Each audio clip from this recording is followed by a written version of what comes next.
Sabuwar zuciya domin sabunta zuciya da inganta ta.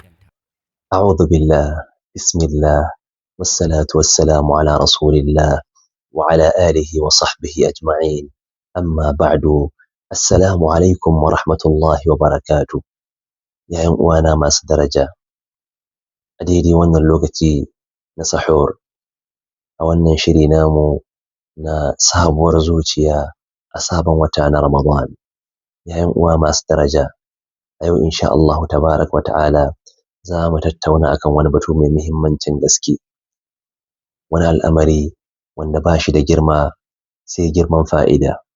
Kafin nan ga wani misali, sanya a cewa kai ne yanzu ka fito a gida za ka tafi sabgoginka na rayuwa, kwatsam sai ka ci karo da wani yaro yana wasansa yana kai komo cikin annashuwa da farin ciki da abin wasansa a hannunsa, yana gudu kwatsam sai ya faɗi a ƙasa.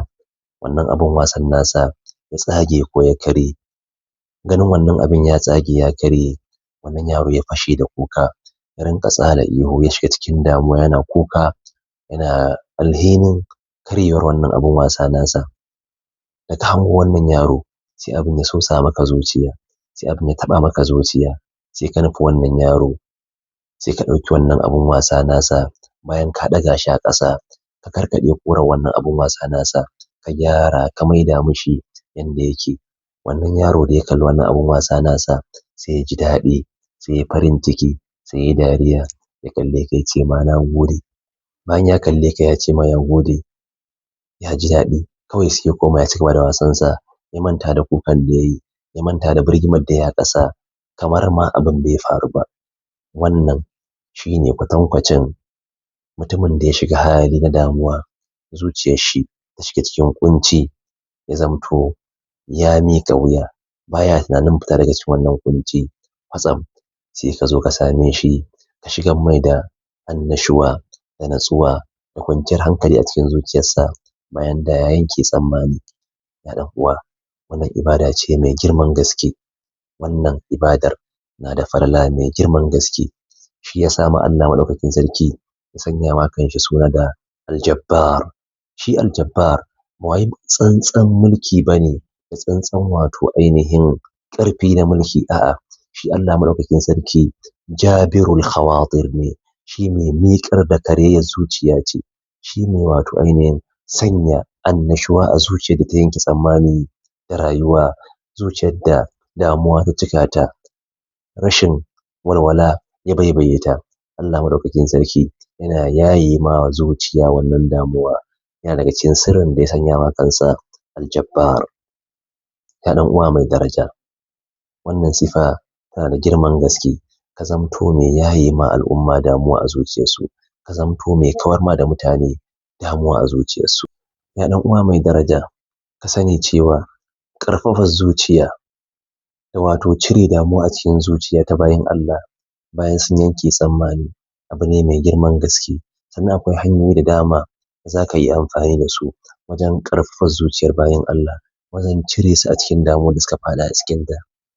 Ya ɗan uwa mai daraja, tuna wani makusancinka, wani maƙocinka, wani abokinka wanda ka san yana cikin damuwa, zuciyar shi ta yi dabaibayi da damuwa, baya samun natsuwa a cikin zuciyarsa, bal ma har ya fara yanke tsammani a cikin zuciyarsa.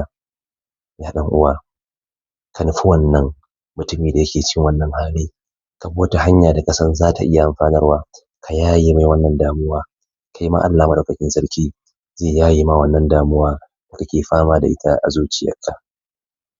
Ya ɗan uwa mai daraja, kada ka ɗauka cewa damuwar wani ba damuwarka ba ce, ka rayu da damuwar mutane kamar damuwarka, kada ka ce ba ruwanka da damuwar mutane. Manzon Allah sallallahu alaihi wasallam ba haka yake ba. Wata rana manzon Allah sallallahu alaihi wasallam ya shigo masallaci, sai ya samu Abu Umama a gefe ya yi shiru.